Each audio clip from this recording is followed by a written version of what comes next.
In this exciting tutorial, I'm going to be showing you guys how to make this beautiful scrunchie with very easy steps. So the first thing I'm going to do is I'll get my beautiful satin fabric, as you can see, and in length it's 23 inches.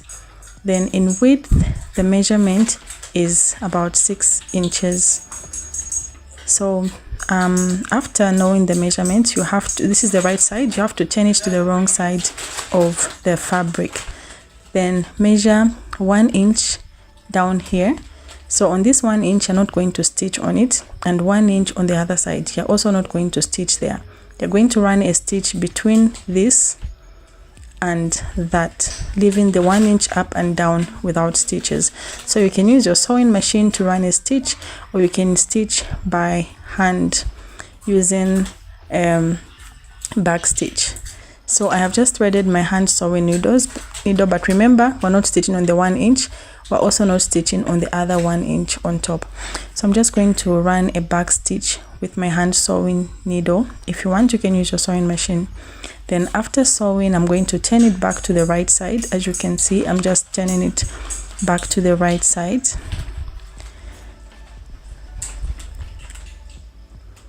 Then after turning it, you can give it a good press, and remember the 1 inch is not stitched and the 1 inch on the other side is open.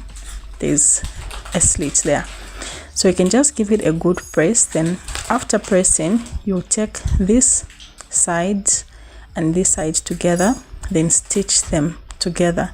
So you're just going to place them evenly, this side holding the other side and the other side